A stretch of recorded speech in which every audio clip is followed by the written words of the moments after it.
Welcome back. Robert F. Kennedy Jr. sat down with CBS News for his first network interview since becoming Health and Human Services Secretary. Our chief medical correspondent, Dr. Jon LaPook, asked him about the more than $11 billion in cuts to local and state health programs. Did you personally approve those cuts? I'm not familiar with those cuts. We'd have to go. There's like more than 50 pages of cuts that I actually went through. The cuts were mainly DEI cuts, which the president. There were a lot, but I'll give you, for example, about $750,000 of a University of Michigan grant into adolescent diabetes was cut. Did you know that?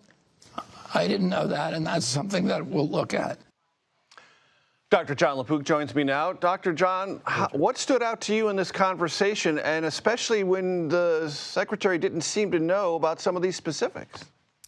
Yeah, hi, Major. Well, this part, especially in terms of the clip that you just paid, you wonder about, who actually is looking at the details. And, it sounded to me, because he didn't know the details, I said, should this be considered Doge cuts?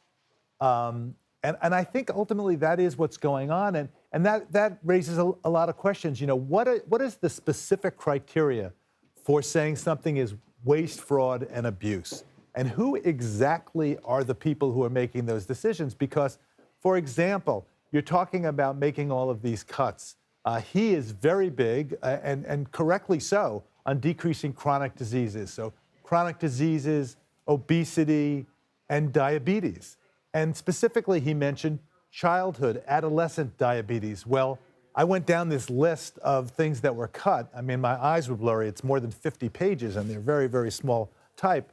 And I came across one that said that University of Michigan, Ann Arbor, had a $750,000 or so, approximately, grant that was cut, and it was all about studying adolescent diabetes. So I asked him about that. I said, did you know that? He said, no, I didn't know that.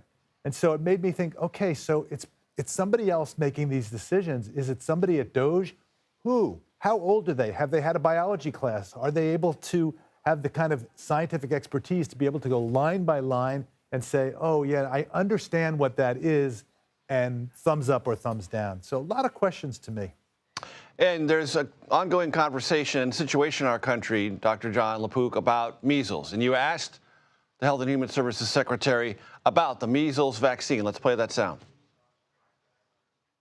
The federal government's position, my position is people should get the measles vaccine, but if the government should not be mandating Understand. those. I've always said during my campaign and every public statement I've made, I'm not going to take people's vaccines away from them. Right. What I'm going to do is make sure that we have good science so that people can make an informed choice.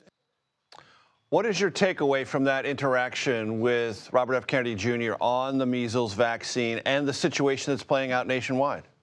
To me, Major, that was a big deal, a very big deal, because he had come up to the line without going over recommending it. So he had tweeted out a couple of days earlier that the measles vaccine is the best way of preventing spread. But he didn't go one step further and say, and therefore you should get the vaccine.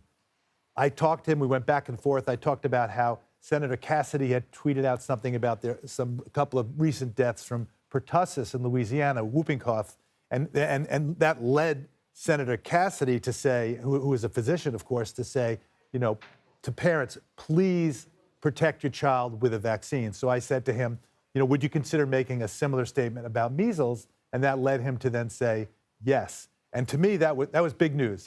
That's him making a recommendation, and then I pressed it a little more. Is that from you? Is it from the federal government? It's from both.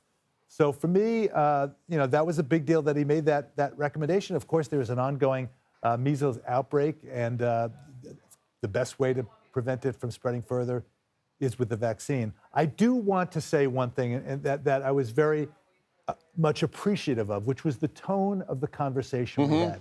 Right. It was civil. It was respectful. They gave me lots of time, much more than we thought we were going to have.